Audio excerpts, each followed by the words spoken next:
नमस्कार मित्रांनो, कामगार आयुक्तालय भरती आणि आदिवासी विकास विभाग भरती या दोन्ही परीक्षा या जुलैच्या शेवटच्या आठवड्यामध्ये आयोजित केलेल्या आहेत. त्यामुळे या व्हिडिओमध्ये आपण या दोन्ही परीक्षेच्या दृष्टिकोनातून महत्त्वाचे असलेले चालू घडामोडींचे प्रश्न बघणार आहोत.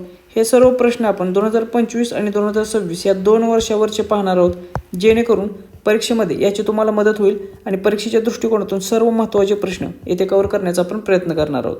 चला तर मग सुरू करूया. प्रश्न क्रमांक पहिला, नवीन रॉचे प्रमुख म्हणून कोणाची नियुक्ती करण्यात आलेली आहे? तर ही जी रॉ म्हणजे research and analysis wing of India ही जी संस्था आहे ती भारताची गुप्तचर संस्था आहे आणि या संस्थेचे प्रमुख म्हणून पराग जैन यांची नियुक्ती केलेली आहे. त्यामुळे पर्याय क्रमांक 4 हे याचे योग्य उत्तर असेल. त्यानंतर प्रश्न क्रमांक दुसरा, ग्लोबल जेंडर गॅप इंडेक्स 2025 वैश्विक लिंग अंतर सूचकांकमध्ये भारताचा क्रमांक कितवा आहे? तर अशा प्रकारचे जे इंडेक्स असतात ते परीक्षेच्या दृष्टिकोनातून खूप महत्त्वाचे आहेत. विशेषतः TCS पॅटर्नवरती याच्यावरती प्रश्न विचारले जातात. ज्यांची कामगार आयुक्तालयाची भरती आहे त्यांनी याच्याकडे खास लक्ष द्या, कारण TCSचे हे एक फेवरेट प्रश्न आहेत. तर जो ग्लोबल जेंडर गॅप इंडेक्स 2025 आहे त्याच्यामध्ये भारताचा क्रमांक आहे 131वा.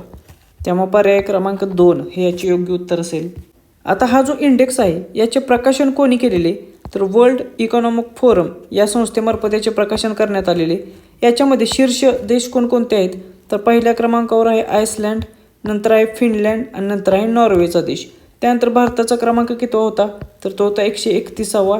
गेल्या वर्षी कितवा होता? तर तो होता 129वा. म्हणजेच भारताचा क्रमांक घसरलेला आहे. तर शेवटचा क्रमांक कोणत्या देशाचा आहे? तर तो आहे पाकिस्तान या देशाचा. त्यानंतर प्रश्न क्रमांक 3, शांती विधेयक 2025 अन्वये कोणत्या नियामक संस्थेला वैधानिक दर्जा मिळालेला आहे? तर हे देखील एक परीक्षेच्या दृष्टिकोनातून महत्त्वपूर्ण असलेले विधेयक आहे. तर या शांती विधेयक 2025 नुसार atomic energy regulatory board AERB या संस्थेला वैधानिक दर्जा दिलेला आहे. त्यामुळे पर्याय क्रमांक 2 हे याचे योग्य उत्तर असेल. आता हे जे शांती विधेयक आहे ते काय आहे आपण बघूया. तर या शांतीचा पूर्ण अर्थ काय होतो? तर sustainable harnessing and advancement of nuclear energy for transforming India. मग हे विधेयक कशासाठी आहे? तर या विधेयकाच्या माध्यमातून अणुऊर्जा क्षेत्रामध्ये मर्यादित स्वरूपात खाजगी कंपन्यांना काम करण्याची परमिशन देणे याच्यासाठी हे विधेयक मांडलेले आहे. त्यामुळे या विधेयकामुळे खाजगी कंपन्या देखील अणुऊर्जा क्षेत्रात काम करू शकतील. त्याचबरोबर भारताचे अणुऊर्जेच्या बाबतीत ध्येय काय आहे? तर 2047 पर्यंत 100 गिगावॅट अणुऊर्जा निर्मितीचे ध्येय देखील भारताने ठेवलेले आहे. हे ध्येय लक्षात ठेवा, याच्यावरती प्रश्न विचारले जातात. त्यानंतर प्रश्न क्रमांक 4, रिस्पॉन्सिबल नेशन्स इंडेक्स 2026 म्हणजे जबाबदार राष्ट्र सूचकांकामध्ये भारताचा क्रमांक कितवा आहे? तर हा देखील एक महत्त्वाचा इंडेक्स आहे. रिस्पॉन्सिबल नेशन्स इंडेक्स 2026 मध्ये भारताचा क्रमांक होता 16वा. त्यामुळे पर्याय क्रमांक 3 हे याचे योग्य उत्तर असेल. आता हा जो इंडेक्स आहे याचे प्रकाशन कोणी केलेले आहे? तर वर्ल्ड इंटेलेक्च्युअल फाउंडेशन ही एक नवी दिल्ली येथे स्थित असलेली थिंक टँक आहे. या संस्थेमार्फत याचे प्रकाशन केलेले आहे. मग हे कोणकोणत्या घटकावर आधारित असलेला इंडेक्स आहे? तर नैतिक शासन, समाज कल्याण, पर्यावरणीय उत्तरदायित्व आणि जागतिक उत्तरदायित्व या घटकांवर आधारित हा इंडेक्स बनवला जातो. याच्यामध्ये भारताचा क्रमांक होता 16वा आणि गुण होते 0.5515 एवढे. मग याच्यामध्ये शीर्ष क्रमांकावरचे 3 देश कोणकोणते आहेत?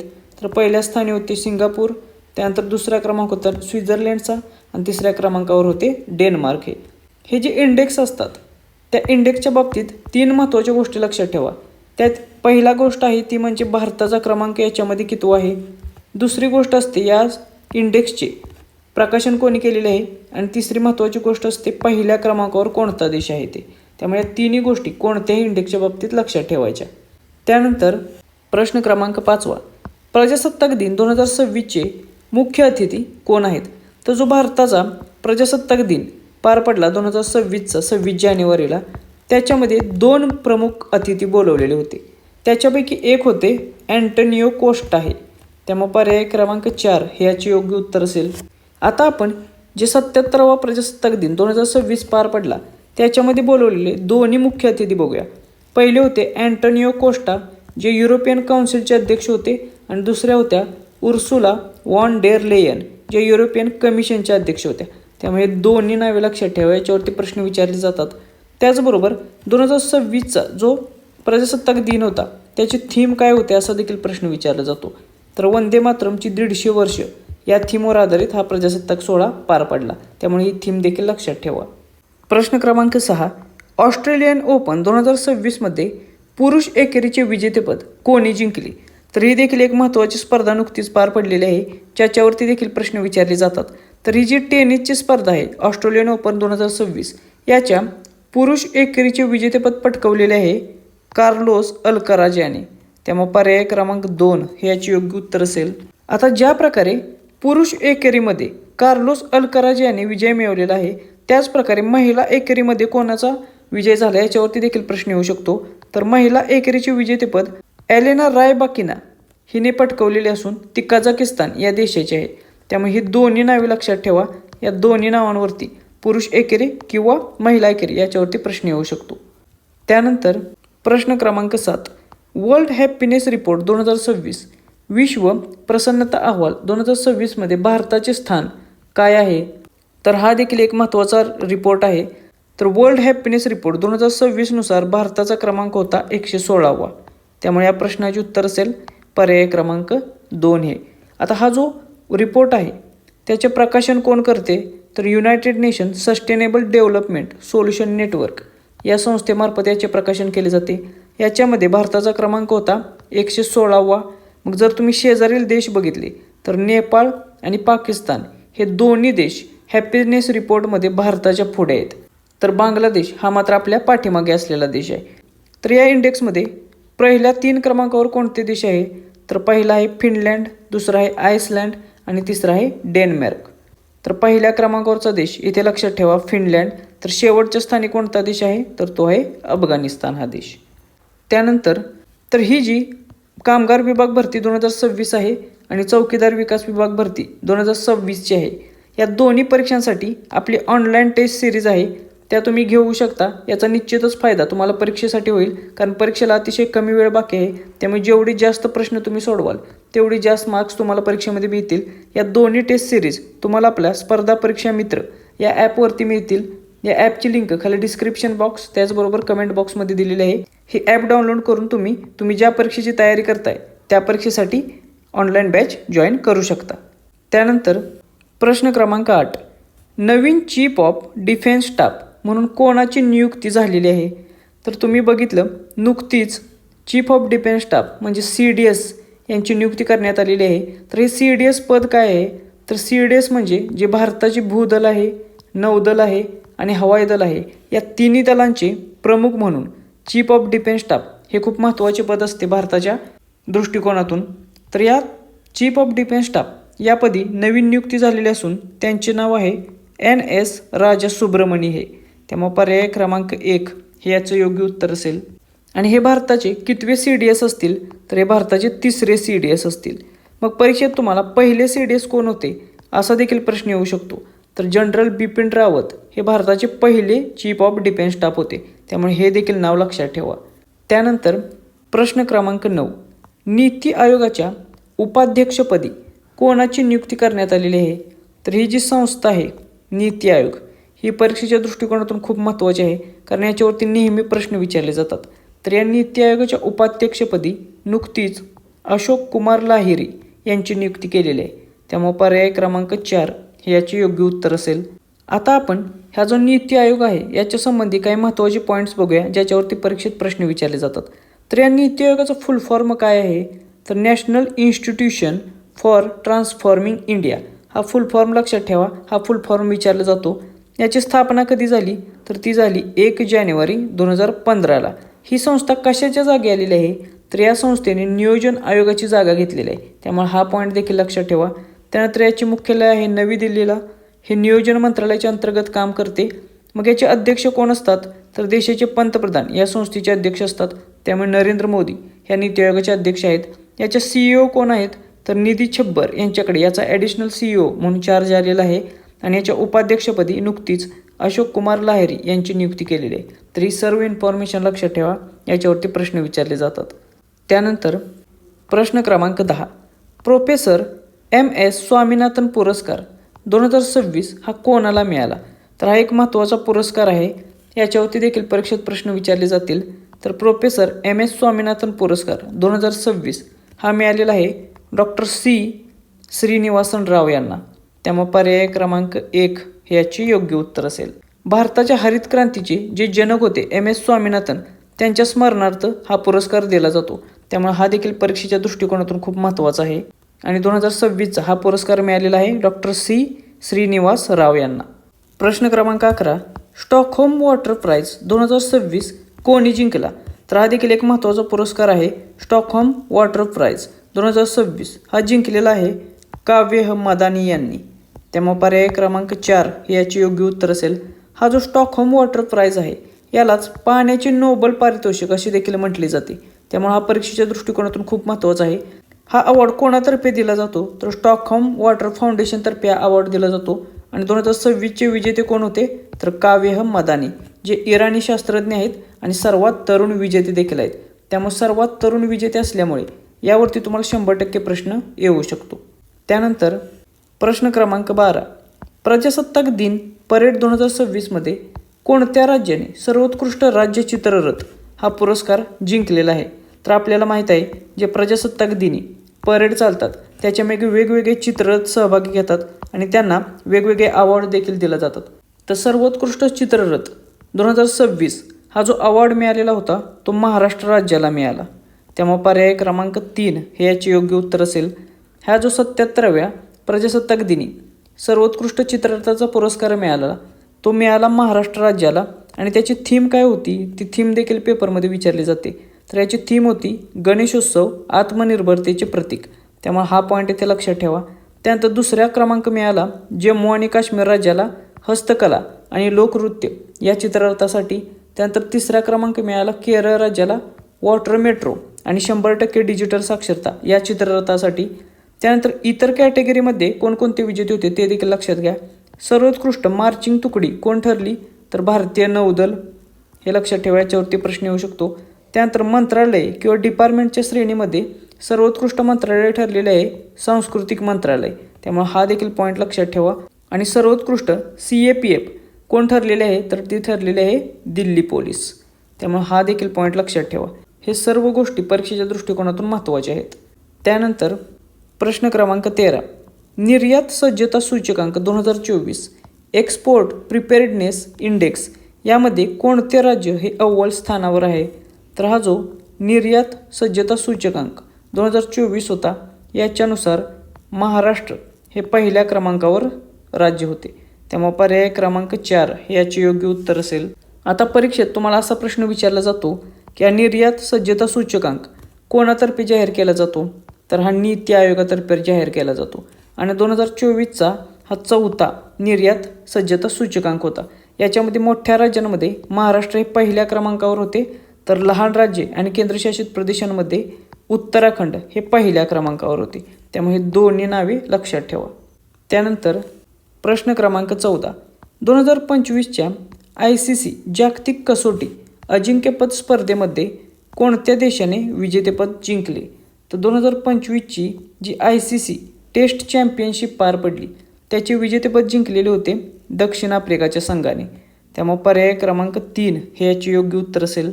ही जी टेस्ट चॅम्पियनशिप पार पडली त्याचा अंतिम सामना कोठे भरलेला? तर लॉर्ड्स क्रिकेट ग्राउंडवर लंडन येथे. त्याचे विजेतेपद कोणी पटकावले? तर दक्षिण आफ्रिकेच्या संघाने. आणि हे त्यांचे पहिलेच विजेतेपद आहेत टेस्ट चॅम्पियनशिपचे. तर उपविजेतेपद कोणत्या देशाने पटकावले? तर ऑस्ट्रेलियाचा संघ हा उपविजेता ठरला. त्यामुळे तिन्ही पॉईंट लक्षात घ्या, याच्यावरती देखील प्रश्न येऊ शकतो.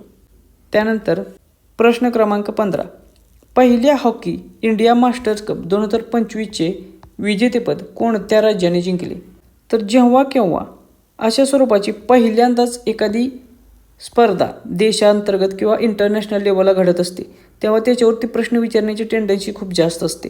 त्यामुळे पहिली ही जी हॉकी इंडिया मास्टर कप 2025 स्पर्धा पार पडली त्याचे विजेतेपद जिंकलेले आहे तमिळनाडूच्या संघाने. त्यामुळे पर्याय क्रमांक 2 हे याचे योग्य उत्तर असेल. आता ही हॉकी इंडिया मास्टर कप पहिली स्पर्धा कोठे पार पडली? तर ती पार पडली चेन्नई येथे. त्यामुळे हे ठिकाण देखील लक्षात ठेवा. पुरुष गटाचा विजेता कोण ठरला? तर तमिळनाडूचा संघ आणि महिला गटाची विजेता कोण ठरला तर ओडिसाचा संघ. हे दोन्ही विजेते लक्षात ठेवा. प्रश्न क्रमांक 16. 2025च्या युनायटेड नेशन शाश्वत विकास उद्दिष्टे म्हणजे सस्टेनेबल डेव्हलपमेंट गोलच्या सूचकांकात भारताचा क्रमांक कितवा होता? म्हणजेच 2025चे जे सस्टेनेबल डेव्हलपमेंट गोल आहेत ते कोणत्या देशाने कशा प्रकारे त्याच्यावरती काम चालू आहे किंवा कोणत्या देशाची प्रगती कशा प्रकारे आहे त्याच्यासाठी हा इंडेक्स असतो. आणि 2025च्या इंडेक्सनुसार भारताचा क्रमांक होता 99वा. त्यामुळे पर्याय क्रमांक 1 हे याचे योग्य उत्तर असेल. आता हा जो इंडेक्स आहे 2025चा शाश्वत विकास अहवाल तो कोणत्या संस्थेमार्फत जाहीर केला जातो तर United Nation sustainable development solution नेटवर्क्सद्वारे जाहीर केला जातो. त्यामुळे ही संस्था लक्षात ठेवा. त्याचबरोबर भारताचा क्रमांक हा जो 99वा होता तो एकूण 17 सस्टेनेबल डेव्हलपमेंट गोल्समध्ये आहे. त्यामुळे हा देखील पॉईंट लक्षात ठेवा. आणि सर्वात पहिला क्रमांकावर कोणता देश होता तर तो होता फिनलँड. त्यामुळे हे देखील देशाचे नाव लक्षात ठेवा. त्यानंतर प्रश्न क्रमांक 17. 17व्या ब्रिक्स शिखर परिषद 2025चे आयोजन किंवा यजमानपद कोणत्या देशाने भूषवले? तर आपल्या परीक्षेच्या दृष्टिकोनातून ब्रिक्स परिषद देखील खूप महत्त्वाची आहे. त्याच्यावरती देखील नेहमी प्रश्न विचारले जातात. तर नुकतीच 17वी ब्रिक्स शिखर परिषद पार पडली 2025ची आणि ती पार पडली ब्राझील या देशामध्ये. त्यामुळे पर्याय क्रमांक 3 हे याचे योग्य उत्तर असेल.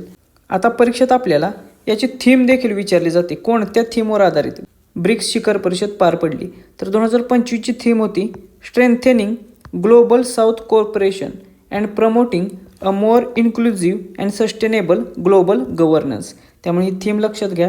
त्याचबरोबर ही शिखर परिषद कोणत्या शहरात पार पडली तर ब्राझीलमधील रिओ दो जानेरिओ या ठिकाणी पार पडली. त्यामुळे हे ठिकाण देखील लक्षात ठेवा. त्यानंतर प्रश्न क्रमांक 18. फिडे महिला बुद्धिबळ विश्वचषक 2025 कोणी जिंकला? तर फिडे या संस्थेमार्फत घेण्यात येणारा महिला बुद्धिबळ विश्वचषक 2025 हा जिंकला भारताच्या दिव्या देशमुख यांनी. त्यामुळे पर्याय क्रमांक 3 हे याचे योग्य उत्तर असेल.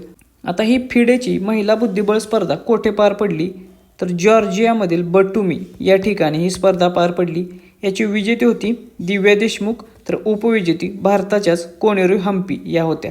त्यामुळे विजेते आणि उपविजेते दोन्ही पदके हे भारतानेच पटकवलेले आहेत. त्यानंतर प्रश्न क्रमांक 19. निसार हे मिशन कोणत्या 2 अंतराळ संस्थांचा संयुक्त प्रकल्प आहे? तर हे देखील एक परीक्षेच्या दृष्टिकोनातून महत्त्वाचे मिशन आहे. याच्यावरती यापूर्वी देखील प्रश्न विचारलेले आहेत. त्यामुळे हा पॉईंट लक्षात ठेवा की निसार हे जे मिशन आहे ते नासा आणि भारताची इस्रो या 2 संस्थांचा संयुक्तपणे अंतराळ मोहीम आहे. त्यामुळे पर्याय क्रमांक 2 हे याचे योग्य उत्तर असेल. आता हा निसार प्रकल्प काय आहे तर याचा फुल फॉर्म होतो NASA and ISRO synthetic aperture radar. त्यामुळे हा फुल फॉर्म लक्षात ठेवा. हा फुल फॉर्म देखील परीक्षेत विचारू शकतात. आणि हा काय विषय आहे तर हा एक पृथ्वी निरीक्षण उपग्रह किंवा मिशन आहे. त्यामुळे हा पॉईंट लक्षात ठेवा जो सिंथेटिक अपार्चर रडार या प्रणालीवर आधारित असेल.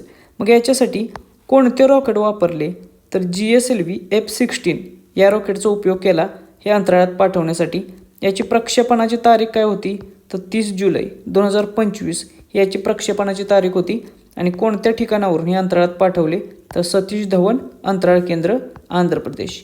त्यामुळे हे देखील ठिकाण लक्षात ठेवा. या सर्व गोष्टी या परीक्षेच्या दृष्टिकोनातून महत्त्वाच्या आहेत. प्रश्न क्रमांक 20.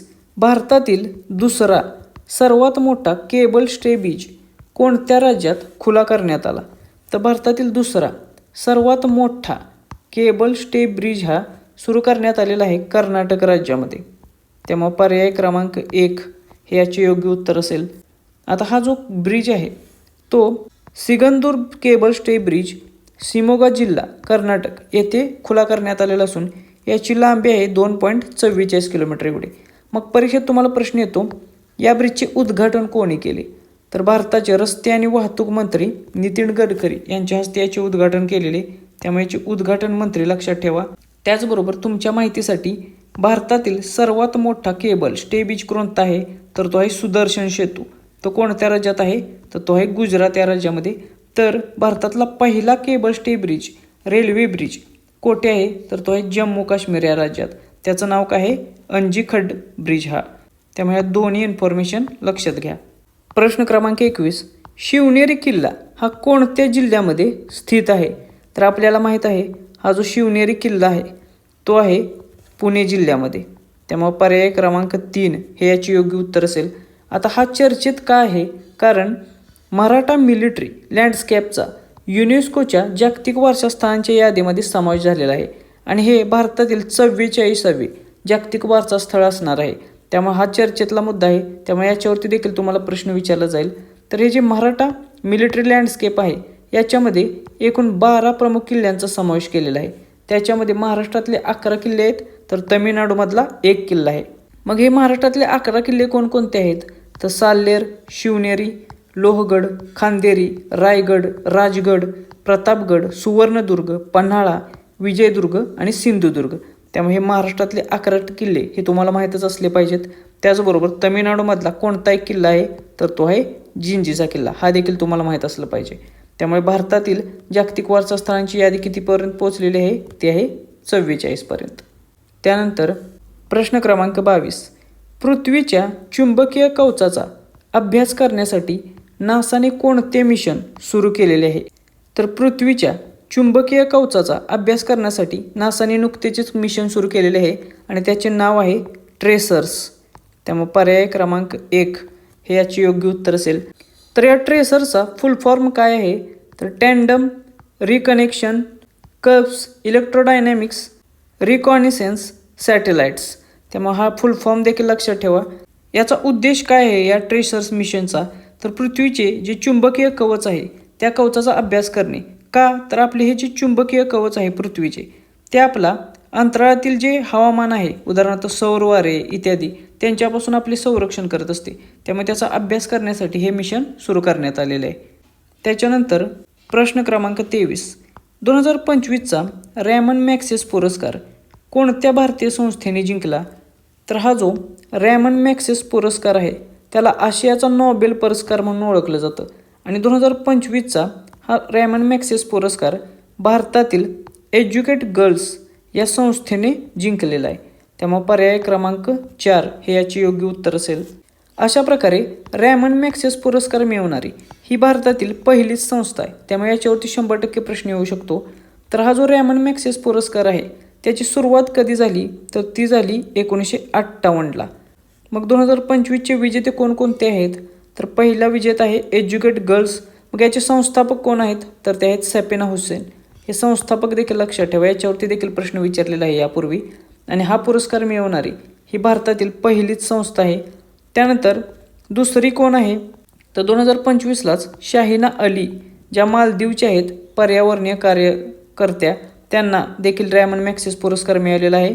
तर तिसऱ्या व्यक्ती आहेत फ्लॅवियानो अँटोनियो एल व्हिलान्युएवा ज्या फिलिपिन्सच्या आहेत, त्यांना देखील पुरस्कार मिळालेला आहेत. तर हे 3 पुरस्कार विजेते आहेत. त्याच्यापैकी एज्युकेट गर्ल्स आणि सफिना हुसेन हे लक्षात ठेवा. याच्यावरतीच तुम्हाला प्रश्न विचारला जाईल. त्यानंतर प्रश्न क्रमांक 24, राष्ट्रीय चित्रपट पुरस्कार 2025मध्ये कोणत्या चित्रपटाने सर्वोत्कृष्ट चित्रपटाचा पुरस्कार जिंकला? तर 2025चे गेल्या वर्षीचे जे राष्ट्रीय चित्रपट पुरस्कार होते त्याच्यामध्ये 12th फेल 12वी फेल या चित्रपटाने राष्ट्रीय अवॉर्ड जिंकलेला आहे. त्यामुळे पर्याय क्रमांक 3 हे याचे योग्य उत्तर असून हा चित्रपट सर्वोत्कृष्ट चित्रपट ठरलेला आहे. तर आता आपण जे 71वे राष्ट्रीय चित्रपट पुरस्कार होते जे 2023 मधल्या चित्रपटांसाठी दिले गेलेले आहेत, हा देखील पॉईंट इथे महत्त्वाचा आहे. 2023च्या चित्रपटांसाठी हे 71वे राष्ट्रीय चित्रपट पुरस्कार दिले गेले, ज्याच्यामध्ये सर्वोत्कृष्ट फीचर फिल्म ठरली 12th फेल ही फिल्म. सर्वोत्कृष्ट अभिनेता हा पुरस्कार विभागून देण्यात आलेला आहे. शाहरुख खान याला जवान या चित्रपटासाठी, तर विक्रांत मेस्सी याला 12th फेल या चित्रपटासाठी दिलेला आहे. त्यानंतर सर्वोत्कृष्ट अभिनेत्री ठरलेली आहे राणी मुखर्जी, ही तिच्या मिसेस चॅटर्जी वर्सेस नॉर्वे या चित्रपटासाठी. त्यानंतर सर्वोत्कृष्ट हिंदी चित्रपट कोणता ठरला? तर कटहल हा चित्रपट सर्वोत्कृष्ट हिंदी चित्रपट ठरलेला आहे. तर सर्वोत्कृष्ट दिग्दर्शक ठरलेला आहे सुदीप्तो सेन्हा, त्याला द केरला स्टोरी या चित्रपटासाठी सर्वोत्कृष्ट दिग्दर्शक हा पुरस्कार देण्यात आलेला आहे. तर हे जे 71वे राष्ट्रीय चित्रपट पुरस्कार आहेत ते लक्षात ठेवा. याच्यावरती देखील प्रश्न विचारले जातात. त्यानंतर प्रश्न क्रमांक 25. संविधान 130वी सुधारणा विधेयक 2025 अन्वये सलग किती दिवस कोठडीत असलेल्या पंतप्रधान, मुख्यमंत्री आणि मंत्र्यांना हटवण्याची तरतूद आहे? तर हे जे संविधान 130वी सुधारणा विधेयक आहे हे देखील खूप महत्त्वाचे आहे, कारण याच्यानुसार जर पंतप्रधान असतील किंवा मुख्यमंत्री असतील किंवा मंत्री असतील याच्यापैकी कोणीही जर सलग 30 दिवसांच्या कालावधीमध्ये कोठडीत किंवा जेलमध्ये राहिलं तर त्यांना राजीनामा द्यावा लागेल. जर त्यांनी राजीनामा दिला नाही तर त्यांना पदमुक्त केलं जाईल. त्यामुळे पर्याय क्रमांक 2 हे याचे योग्य उत्तर असेल. तर हे देखील एक खूप महत्त्वाची सुधारणा विधेयक आहे संविधानातील. मग याचे सादरकर्ते कोण होते, हे कोणी मांडलं, तर देशाचे गृहमंत्री आणि सहकार मंत्री अमित शहा यांनी हे संसदेत मांडलेलं आहे. याच्या अंतर्गत काय तरतूद आहे, तर पंतप्रधान, मुख्यमंत्री किंवा मंत्री जर सलग 30 दिवस कोठडीमध्ये राहिले तर त्यांना राजीनामा द्यावा लागेल. तर त्यांनी राजीनामा दिला नाही तर त्यांना पदमुक्त केलं जाईल. त्यामुळे ही एक महत्त्वाची तरतूद आहे, ते लक्षात ठेवा. आणि याच्यासाठी संविधानातील कलम 75, कलम 164 आणि कलम 239 AA याच्यामध्ये सुधारणा करावी लागतील. तर कोणकोणती सुधारणा करावी लागेल ती देखील कलमे लक्षात ठेवा, त्याच्यावरती देखील प्रश्न येऊ शकतो. प्रश्न क्रमांक 26. ऑनलाईन गेमिंग प्रोत्साहन व नियमन विधेयक 2025 अन्वये कशावरती बंदी घालण्यात आलेली आहे? तर हे एक आणखीन महत्त्वाचे असलेले एक विधेयक आहे, ऑनलाईन गेमिंग प्रोत्साहन व नियमन विधेयक 2025. आणि याच्या अन्वये ऑनलाईन पैशांचे जे खेळ आहेत म्हणजेच ऑनलाईन मनी गेम्स जे आहेत त्याच्यावरती बंदी घालण्यात आलेली आहे. त्यामुळे पर्याय क्रमांक 3 हे याचे योग्य उत्तर असेल. याचा उद्देश काय आहे, तर याचा उद्देश आहे जे ऑनलाईन गेम्स आहेत त्यांचे नियमन करणे आणि ई स्पोर्ट्स आणि शैक्षणिक खेळांना प्रोत्साहन देणे. त्यामुळे दोन्ही मुद्दे याचे लक्षात ठेवा.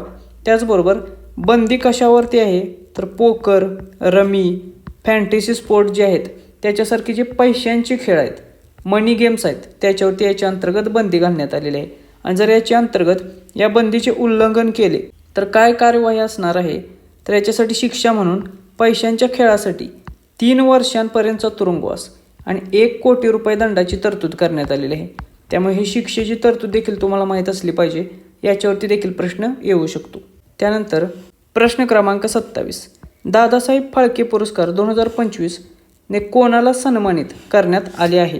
तर भारतीय चित्रपटसृष्टीतील हा सर्वोच्च पुरस्कार असतो दादासाहेब फाळके पुरस्कार. आणि 2025चा हा पुरस्कार मिळालेला आहे मोहनलाल यांना. हे मल्याळम या फिल्म इंडस्ट्रीतील एक सुपरस्टार आहेत. त्यामुळे पर्याय क्रमांक 3 हे याचे योग्य उत्तर असेल. आता इथे एक महत्त्वाचा पॉईंट आहे, तो लक्षात घ्या की 2023साठीचा दादासाहेब फाळके पुरस्कार 2025मध्ये प्रदान करण्यात आलेला आहे मोहनलाल यांना. त्यामुळे हा पॉईंट इथे तुम्हाला माहीत असणं खूप गरजेचं आहे. त्यानंतर हा प्रदान करण्यात आला 71व्या राष्ट्रीय चित्रपट पुरस्कार सोहळ्यामध्ये. हा भारतीय चित्रपट क्षेत्रातील सर्वोच्च पुरस्कार मानला जातो. तर हा पुरस्कार पहिल्यांदा कोणाला मिळाला, तर देविका राणी यांना 1969मध्ये हा पुरस्कार पहिल्यांदा प्रदान करण्यात आला. त्यामुळे याच्या पहिल्या विजेत्या कोण होत्या ते देखील लक्षात ठेवा. त्यानंतर प्रश्न क्रमांक 28. ग्लोबल इनोव्हेशन इंडेक्स 2025 जागतिक नाविन्यता सूचकांकमध्ये भारताचा क्रमांक कितवा आहे? हा देखील एक महत्त्वाचा इंडेक्स आहे. याच्यावरती देखील TCSने यापूर्वी प्रश्न विचारलेला आहे. तर हा ग्लोबल इनोव्हेशन इंडेक्स 2025 आहे. त्याच्यामध्ये भारताचा क्रमांक आहे 38वा. त्यामुळे पर्याय क्रमांक 3 हे याचे योग्य उत्तर असेल. आता हा इंडेक्स कोणातर्फे जाहीर केला जातो, तर जागतिक बौद्धिक संपदा संघटना म्हणजे वर्ल्ड इंटेलेक्च्युअल प्रॉपर्टी ऑर्गनायझेशनतर्फे हा जाहीर केला जातो, ज्याचे मुख्यालय आहे जिनिव्हा या ठिकाणी. त्यामुळे याचे प्रकाशक लक्षात ठेवा. भारताचा क्रमांक किती होता, तर तो होता 38वा. मग पहिल्या क्रमांकावर कोणता देश होता, तर तो होता स्वित्झर्लंड. त्यामुळे पहिल्या क्रमांकावरचा देश, भारताचा क्रमांक आणि प्रकाशक या 3 गोष्टी प्रत्येक इंडेक्सबद्दल तुम्हाला माहीत असल्याच पाहिजेत. त्यानंतर प्रश्न क्रमांक 29. 2025च्या 25व्या शांघाय सहकार्य संघटनेच्या शिखर परिषदेची यजमानपद कोणत्या देशाने भूषवले? तर 2025मध्ये शांघाय सहकार्य संघटनेची 25वी शिखर परिषद पार पाडण्यात आली आणि त्याचे यजमानपद भूषवलेले चीन या देशाने. त्यामुळे पर्याय क्रमांक 2 हे याचे योग्य उत्तर असेल. आता ही जी चीनमध्ये पार पडलेली शिखर परिषद होती ती कोणत्या शहरात पार पडली, तर चीनच्या टियानजिन या शहरामध्ये ही पार पडली. याचे अध्यक्षपद कोणी भूषवले? तर शी जिनपिंग या चीनच्या राष्ट्राध्यक्षाने याचे अध्यक्षपद भूषवलेले. तर भारतातर्फे याच्यात कोण सहभागी झालेले? तर देशाचे पंतप्रधान नरेंद्र मोदी यांनी भारतातर्फे याच्यात सहभाग घेतलेला. आणि भारताचा सहभाग होता त्यामुळे ही परीक्षेच्या दृष्टिकोनातून आपल्यासाठी महत्त्वाची असेल. त्याचबरोबर परीक्षेच्या दृष्टिकोनातून आणखीन एक महत्त्वाचा मुद्दा म्हणजे SCO डेव्हलपमेंट बँक ही स्थापन करण्याची घोषणा देखील या शिखर परिषद करण्यात आलेली आहे. त्यामुळे परीक्षेच्या दृष्टिकोनातून हे देखील खूप महत्त्वाचे आहे. त्यानंतर प्रश्न क्रमांक 30. कोणत्या देशाने 2025 पुरुष T20 आशिया कपचे विजेतेपद जिंकले? तर 2025ची जी T20 आशिया कप स्पर्धा पार पडली त्याचे विजेतेपद जिंकलेले आहे भारतीय संघाने. त्यामुळे पर्याय क्रमांक 2 हे याचे योग्य उत्तर असेल. ही स्पर्धा कोठे पार पडली? तर ही स्पर्धा पार पडली UAE या देशात. हे भारताचे कितवे विजेतेपद होते? तर आशिया कपचे भारताचे 9वे विजेतेपद होते. तर भारताने कोणाला हरवून ही स्पर्धा जिंकली? तर पाकिस्तान या संघाचा पराभव करून 9व्यांदा आशिया कपचे विजेतेपद भारताने पटकावलेले आहे. प्रश्न क्रमांक 31. 2027 पर्यंत भारताचे महान्यायवादी म्हणून कोणाची पुनर्नियुक्ती करण्यात आलेली आहे? तर भारताचे महान्यायवादी म्हणून 2027 पर्यंत पुनर्नियुक्ती करण्यात आलेली आहे R व्यंकटरमणी यांची. त्यामुळे पर्याय क्रमांक 3 हे याचे योग्य उत्तर असेल. ही देखील नियुक्ती परीक्षेच्या दृष्टिकोनातून महत्त्वाची आहे. त्याचबरोबर अटॉर्नी जनरल ऑफ इंडिया हे पद भारताच्या संविधानाच्या कोणत्या कलमात आहे असा देखील प्रश्न GSमध्ये विचारला जातो. तर कलम 76 नुसार भारताचे महान्यायवादी या पदाची तरतूद केलेली आहे. आणि यांची नियुक्ती कोण करतं? तर भारताच्या राष्ट्रपतींतर्फे यांची नियुक्ती केली जाते. त्यानंतर प्रश्न क्रमांक 32. ग्लोबल हंगर इंडेक्स 2025मध्ये भारताचा क्रमांक कितवा आहे?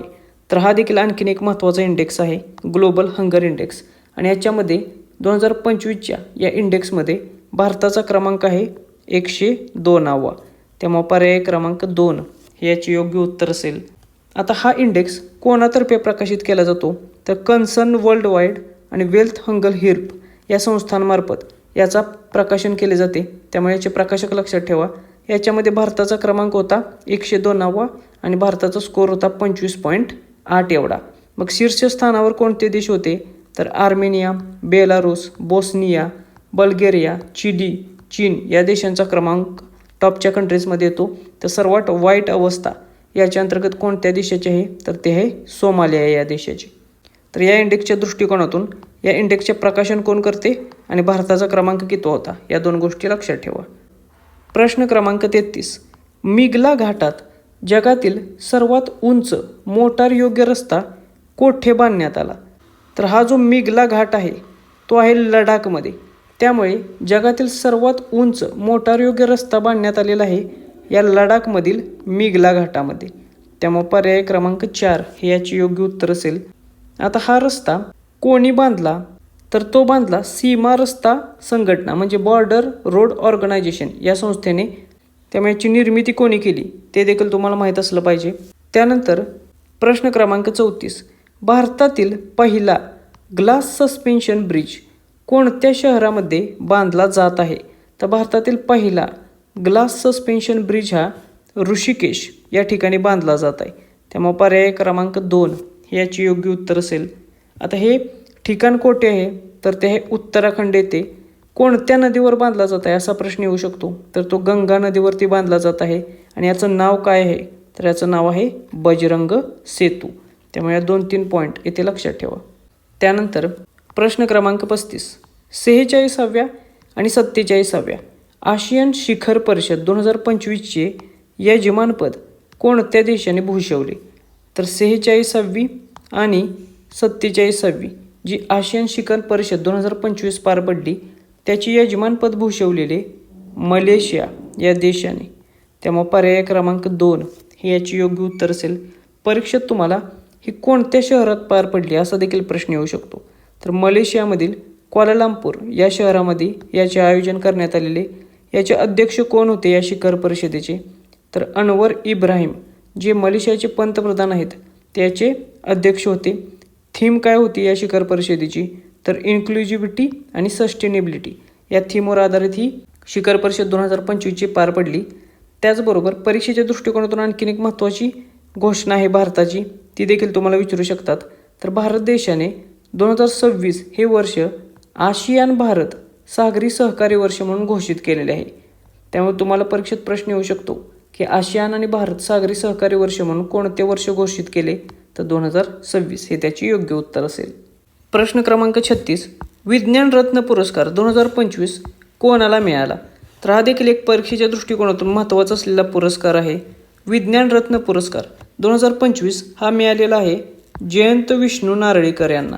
त्यामुळे पर्याय क्रमांक 3 हे याचे योग्य उत्तर असेल.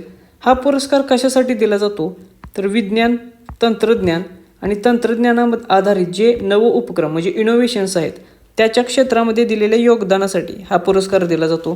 त्यामुळे हा एक महत्त्वाचा पुरस्कार आहे राष्ट्रीय लेवलचा. हा पुरस्कार एकूण 4 श्रेणींमध्ये दिला जातो.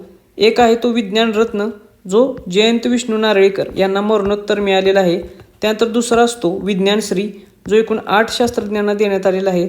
त्यानंतर तिसरा आहे विज्ञान युवा जो 14 युवा शास्त्रज्ञांना देण्यात आलेला आहे. तर चौथा आहे विज्ञान टीम पुरस्कार जो टीमला दिला जातो आणि यावेळीचा तो मिळालेला आहे अरोमा मिशन जी CSIRची टीम आहे कृषी विज्ञान क्षेत्रातील त्यांना दिलेला आहे. त्यामुळे हा टीम आधारित जो पुरस्कार आहे तो देखील लक्षात ठेवा, याच्यावरती देखील प्रश्न येऊ शकतो. त्यानंतर प्रश्न क्रमांक 37, 2025चा महिला क्रिकेट विश्वचषक कोणत्या देशाने जिंकला? तर आपल्याला माहीत आहे की भारताने पहिल्यांदाच महिला क्रिकेट वर्ल्ड कप जिंकलेला आहे. त्यामुळे या प्रश्नाचे उत्तर असेल पर्याय क्रमांक 2 भारत हे. मग ही स्पर्धा कोणी आयोजित केली असा देखील प्रश्न येऊ शकतो किंवा कोणत्या ठिकाणी या स्पर्धेचे आयोजन करण्यात आले? तर भारत आणि श्रीलंका या 2 देशांनी संयुक्तपणे या स्पर्धेचे आयोजन केलेले. याचे विजेतेपद पटकावलेले आहे भारताने, तर उपविजेतेपद पटकावलेले आहे दक्षिण आफ्रिका या संघाने. तर मालिकावीर कोण ठरलेले आहे प्लेयर ऑफ द सिरीज? तर ती भारताची दीप्ती शर्मा ठरलेली आहे. त्यामुळे हा पॉईंट देखील लक्षात ठेवा, मालिकावीर याच्यावरती देखील प्रश्न येऊ शकतो. त्यानंतर प्रश्न क्रमांक 38, मिस युनिव्हर्स 2025चा ताज कोणाला मिळालेला आहे? तर ही देखील एक खूप महत्त्वाची स्पर्धा आहे. याच्यावरती देखील नेहमी प्रश्न विचारले जातात. तर 2025ची मिस युनिव्हर्स ठरलेली आहे फातिमा बॉशी. त्यामुळे या प्रश्नाचे उत्तर असेल पर्याय क्रमांक 3 हे. आता ही स्पर्धा कोठे पार पडली असा देखील प्रश्न येतो. तर ही स्पर्धा थायलंड येथे पार पडली. कितवी स्पर्धा होती? तर मिस युनिव्हर्सची ही 74वी स्पर्धा होती. याची थीम काय होती? तर पॉवर ऑफ लव या थीमवर आधारित ही स्पर्धा होती. याचे विजेतेपद पटकावलेले आहे फातिमा बॉश हिने. मग ती कोणत्या देशाची होती ते देखील लक्षात ठेवा, याच्यावरती देखील प्रश्न येतो. तर ती होती मेक्सिको या देशाची. त्यानंतर प्रश्न क्रमांक 39, भारताचे 53वे सरन्यायाधीश चीफ जस्टिस ऑफ इंडिया कोण बनलेले आहेत? तर भारताचे 53वे CJI ठरलेले आहेत न्यायमूर्ती सूर्यकांत हे. त्यामुळे पर्याय क्रमांक 3 हे याचे योग्य उत्तर असेल. त्यांनी नोव्हेंबर 2025 पासून आपला पदभार स्वीकारलेला आहे. त्याचबरोबर हे 53वे सरन्यायाधीश आहेत हे लक्षात ठेवा, तुम्हाला डायरेक्ट त्यांचा क्रमांक देखील विचारला जातो. त्यानंतर प्रश्न क्रमांक 40, बुकर पुरस्कार 2025 कोणी जिंकला? तर हा जो बुकर पुरस्कार आहे तो जिंकलेला आहे डेव्हिड झॅले यांनी. त्यामुळे पर्याय क्रमांक 2 हे याचे योग्य उत्तर असेल. जे इंग्रजीत लिहिलेली फिक्शनल लिटरेचर आहे, पुस्तके आहेत, त्यांना हा पुरस्कार दिला जातो. आणि 2025चा बुकर पुरस्कार मिळालेला आहे हंगेरियन ब्रिटिश लेखक डेव्हिड झॅले यांना. कशासाठी? तर त्यांच्या फ्लेश या कादंबरीसाठी. त्यामुळे या कादंबरीचे नाव देखील लक्षात ठेवा आणि या ब्रिटिश लेखकाचे, हंगेरियन लेखकाचे नाव देखील लक्षात ठेवा. प्रश्न क्रमांक 41, हवामान बदल कामगिरी सूचकांक 2026 म्हणजेच क्लायमेट चेंज परफॉर्मन्स इंडेक्स 2026मध्ये भारताचा क्रमांक कितवा आहे? तर या इंडेक्समध्ये भारताचा क्रमांक आहे 23वा.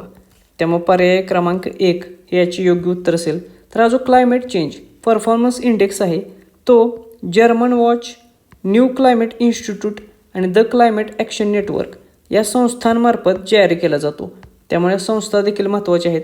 त्याचबरोबर या इंडेक्समध्ये पहिले 3 क्रमांक जे आहेत ते रिक्त ठेवण्यात आलेले आहेत, कारण कोणाचीही तेवढ्या लेवलची उत्कृष्ट कामगिरी नव्हती. त्यामुळे पहिले 3 क्रमांक रिक्त आहेत. हा पॉईंट इथे खूप महत्त्वाचा आहे. त्यानंतर 4थ्या क्रमांकावर कोण आहे? मग ते आहे डेन्मार्क हा देश. भारताचा क्रमांक कितवा आहे? तर तो आहे 23वा. आणि शेवटच्या स्थानी कोण आहे? तर तो आहे सौदी अरेबिया हा देश. त्यानंतर प्रश्न क्रमांक 42, आशिया पॉवर इंडेक्स 2025 याच्यामध्ये भारताची रँक काय आहे?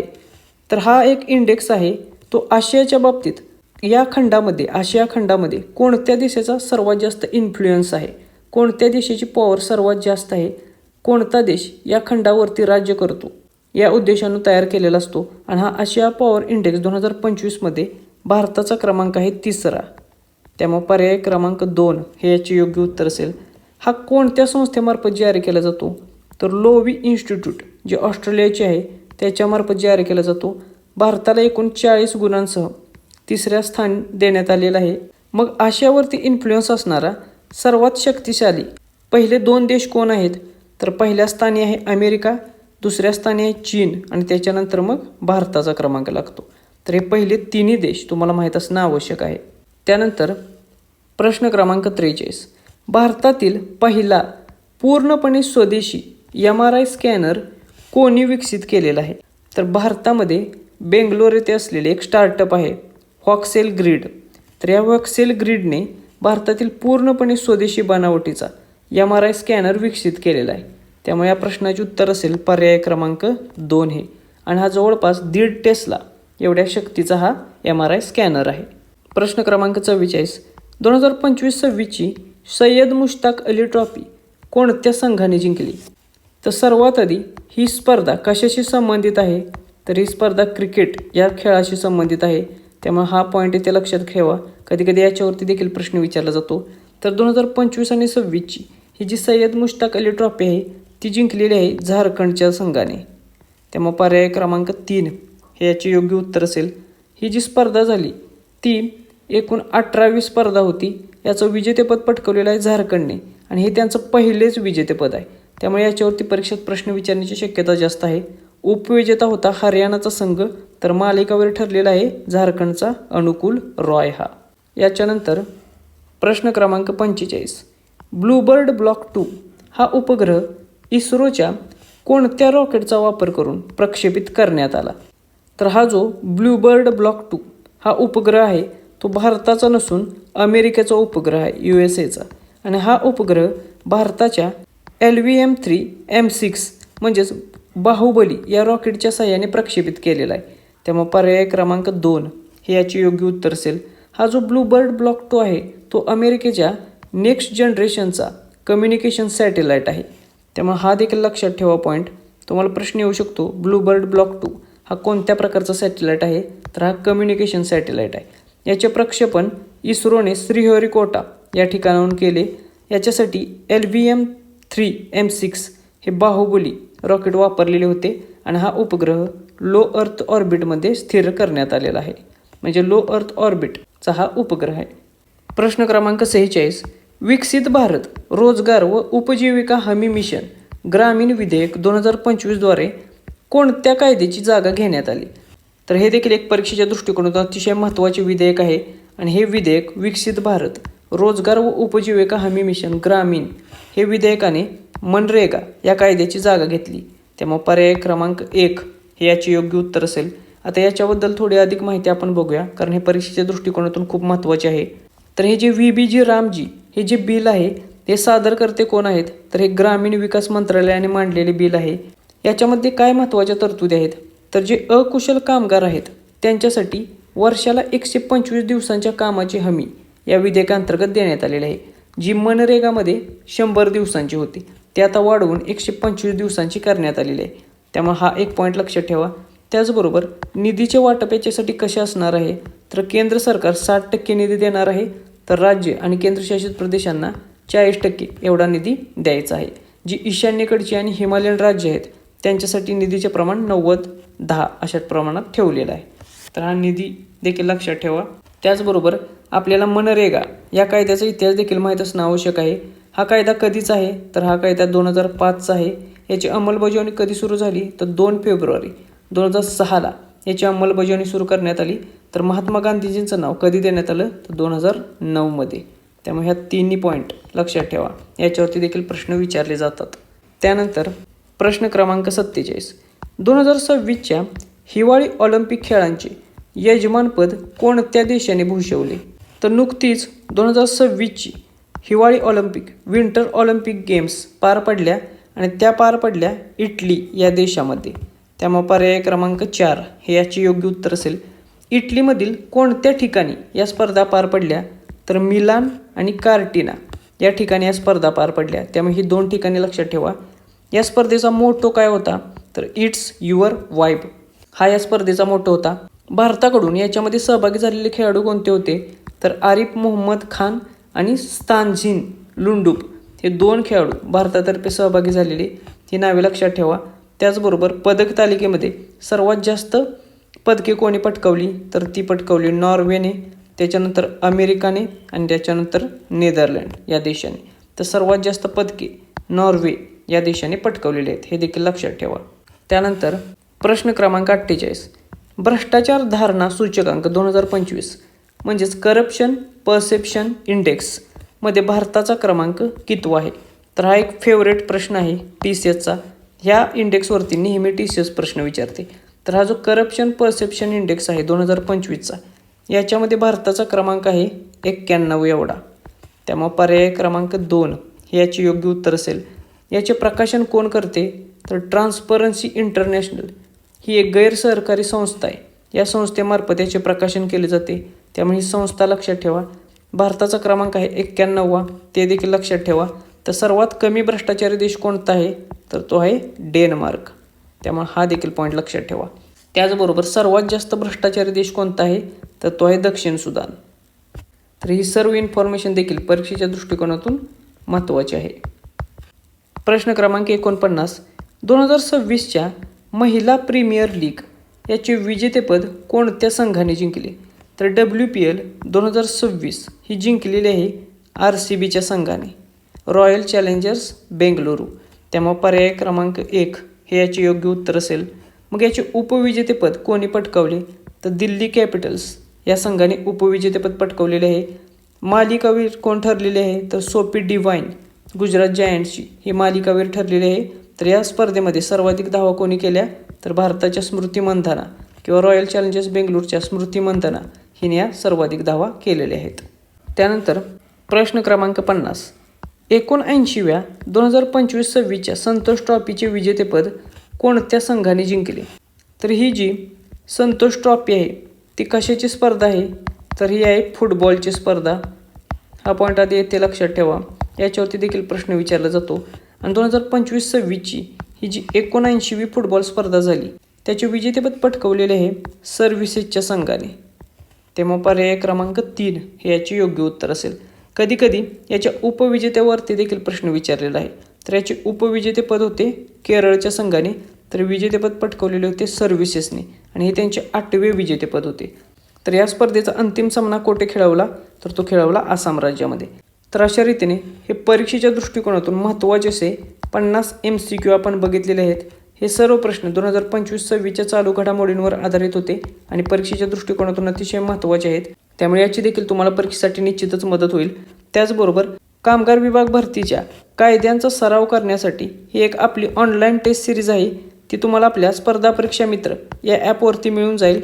त्याचबरोबर चौकीदार भरतीसाठी देखील आपली 50 टेस्टची एक ऑनलाईन टेस्ट सिरीज आहे, ती देखील तुम्ही जॉईन करू शकता. याचा देखील चौकीदार भरतीसाठी तुम्हाला निश्चितच फायदा होईल. त्याचबरोबर या व्हिडिओची जर PDF हवी असेल तर ते आपल्या द MPSC बिलीवर या टेलिग्राम चॅनेलला मिळेल. चॅनेलची लिंक खाली डिस्क्रिप्शन बॉक्समध्ये दिलेली आहे. अशाच प्रकारे परीक्षेच्या दृष्टिकोनातून महत्त्वाचे असलेले करंट अफेअर परीक्षेपर्यंत आणखीन घेण्याचा मी निश्चितच प्रयत्न करेल. भेटूया नेक्स्ट व्हिडिओच्या माध्यमातून. थँक्यू.